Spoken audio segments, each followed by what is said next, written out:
What if I told you that the reason you feel reactive, overwhelmed, exhausted, or like little things suddenly set you off might actually be trapped stress living in your body?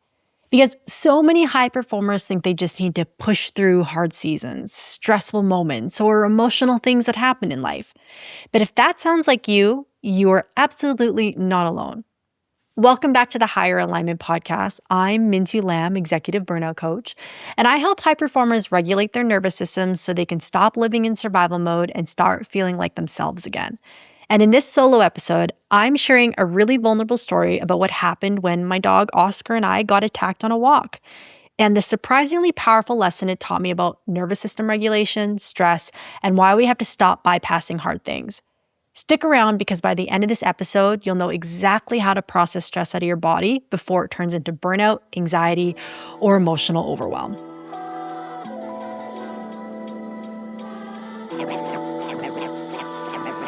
So my dog Oscar and I got attacked on the weekend when we were out for our walk. And I shared what happened on my stories on Instagram, and the response I got, not only about the story, but what I learned from it, was so impactful that I thought I'd better make an episode out of this so I can explain a little bit further. But essentially what happened was it was Saturday and I was getting ready to go meet my girlfriend Shelby for brunch. So I had about 15 minutes to spare, and I thought, okay, I'll just take him for a quick walk around the block. Now, what I will say about Oscar, if you haven't seen him on my social media, he's a big, white, beautiful Great Pyrenees. And so he's naturally a little bit more of an anxious dog. I will say that. He's also 120 pounds, and yeah, he doesn't take shit from nobody. So when I walk Oscar, I have to be engaged because he's as big as I am. But also, I know his temperament. So I just do my best to make sure he knows I'm strong and I'm here from him, to not let let any nerves get in the way of our walk, and making sure I'm, Caesar Milan, just making sure I'm being confident when I'm walking with him. But also, I make sure to stay clear of anything that might be a little activating for him. If there's a fox, he's going for it. If there's another dog, we have to be very mindful. So we started walking up the block, and at the end of our street, in this kind of crescent cul-de-sac, there are these two very big dogs that are always in the front yard. One is a Great Dane mix. The other one is a boxer mix because he's also big. But these dogs, both of them, got to be between about 120 and 150 pounds. So bigger than Oscar, or about the same size. And they both of them bark like crazy whenever anyone walks by. And the fence in these yards are not very high. They're more like picket fence height, which you can imagine if you have dogs that big, like they could jump those fences if they want to. They never have, but they could if they wanted to. Okay, if you're an executive who's craving more clarity, happiness, and a sense of real inner peace in your day-to-day, make sure you hit follow so you never miss an episode. This show is here to help you lead, succeed, and actually feel good while doing it. And if something resonates today, give it a like and share it with someone else who could use a little bit more calm in their life too.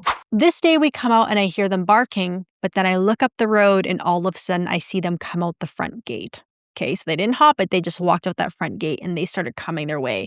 And I knew what time it was because my dog does not back down from anybody, which might be good, but also terrifying as the mom. And so it was actually three dogs that came towards him. One is this little white dog that she was just there for the ride, or I don't know what it was, but she just followed along the two bigger ones. And then the Great Dane came right towards Oscar and charged him. And of course, they started getting in a fight. Now I tried to do what I could. I tried to lead him away from him. I kicked the other dog to try and create some space, but they're huge and I could only do so much. So I had to start yelling for help. Help, help, someone come help me. And luckily this teenage boy heard me and he came out and tried to scare the other dog away. Unfortunately, he did get bit. And then another neighbor up the road, she heard me and she came out and started creating some separation. And eventually there's enough separation with the two of them there, and I was able to get Oscar back in the house.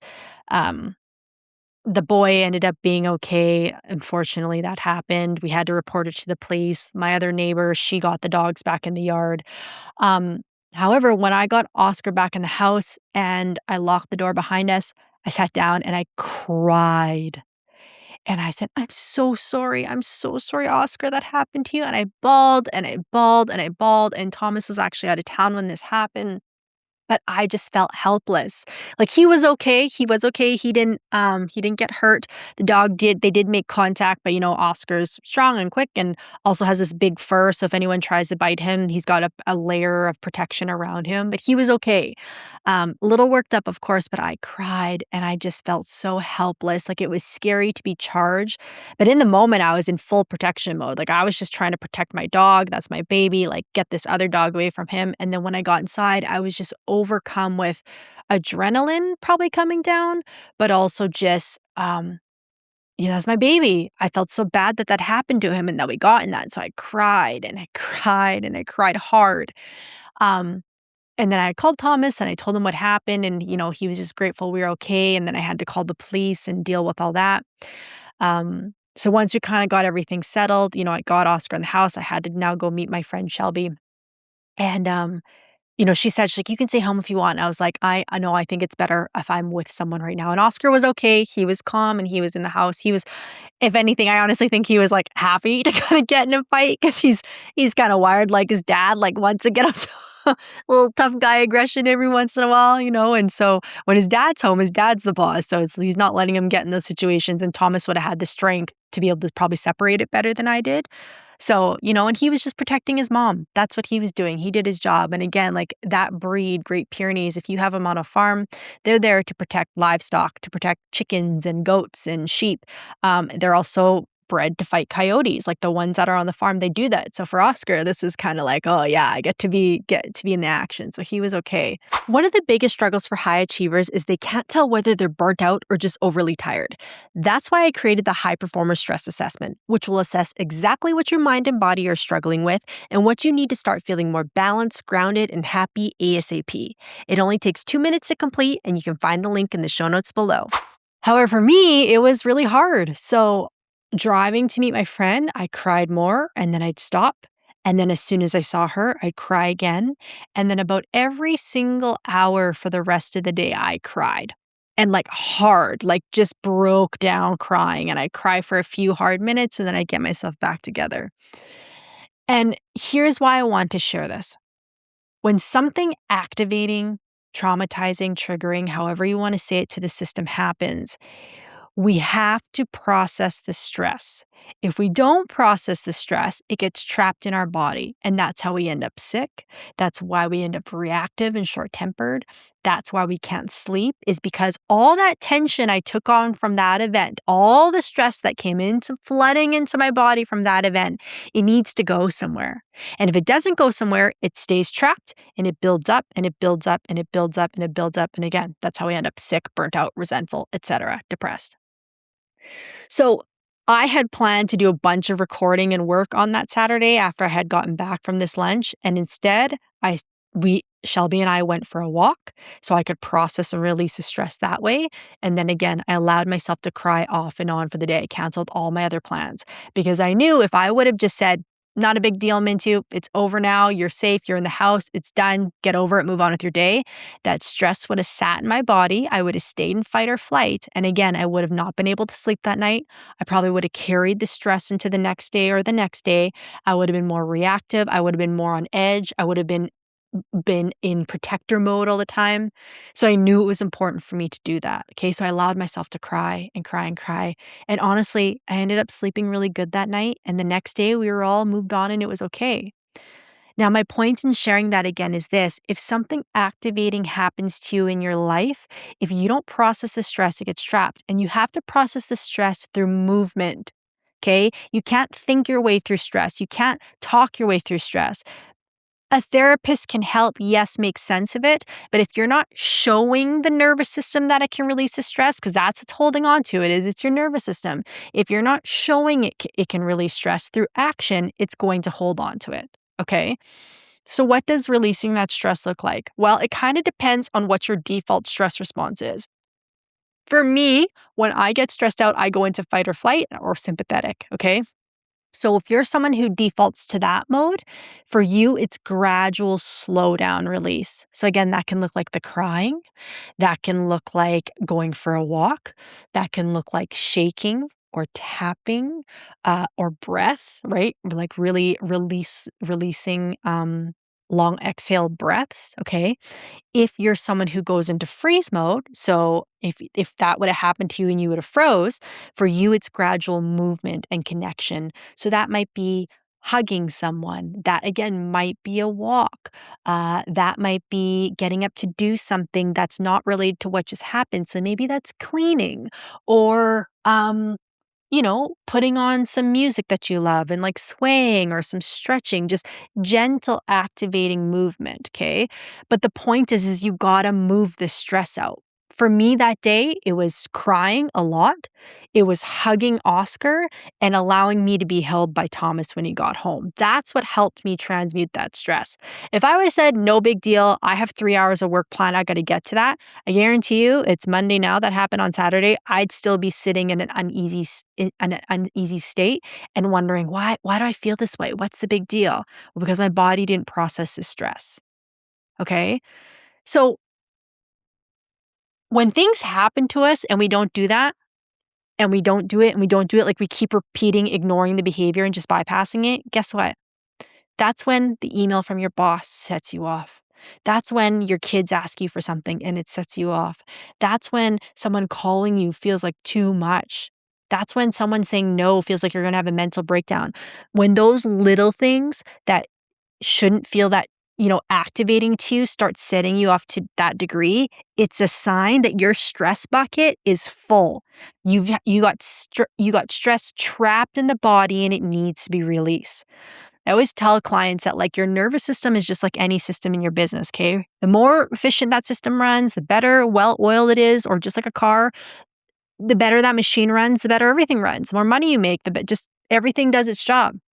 When you get to that point where little things make you reactive or little things set you off, it's a sign that that machine internally is clogged up. And so if we're gonna get that machine running, well oiled again, we got to release the clogs. We got to get the oil out. We got to clean it out. And the only way, again, you can do that is by releasing and processing stress out of the body through movement. This is why somatic experiencing is so important. Now, what I will say is the type of movement matters. This doesn't mean you just go to the gym. The gym could help depending what kind of movement, but if you're going in there to stress yourself more, to stress your muscles out more, to be in high intensity and a ton of cardio, if it's putting you still in a heightened state, that's not the intention. If you're a high achiever, you probably feel the exhaustion that comes with always pushing and carrying the load. And here's the honest truth. Burnout doesn't fix itself by working harder or pushing more. You're not meant to just survive your success. You're someone who leads with impact and depth and intention, and you deserve to feel calm and connected while doing it. So imagine showing up present for your work and your personal relationships, feeling calm and grounded instead of constantly stretched. If that's what you want, this is exactly what we do in the Higher Alignment program. Book your assessment call through the link in the show notes, and let's get you back to balance and back to feeling like yourself again, right? The intention is not to push the body to the limit because that's stress. Doesn't matter what type of stress, that's stress on the body. We want intentional movement that's allowing it to release, release, release, okay? And the better you get at doing that more frequently when anything is activating. Again, maybe it is an email that's activating. Maybe it's a dog attack. Maybe it's bad traffic. Man, slamming on your brakes, being in shoulder-to-shoulder traffic is activating. We probably all need to regulate out of getting out of rush hour. Do you know what I mean? Like letting yourself dump that out every time just creates more space in the body to welcome more of what you want in your life, which is more peace, more love, more connection, more freedom, more abundance. All the things we want.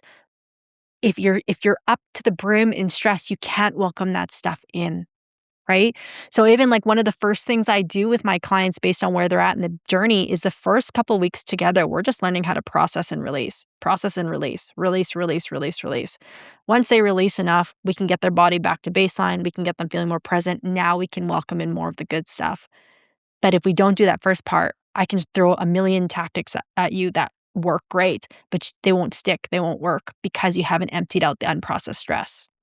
I hope sharing that today makes you reflect on maybe anything that you've been holding on to lately that you're still thinking about, you're still ruminating about, maybe you still feel activated.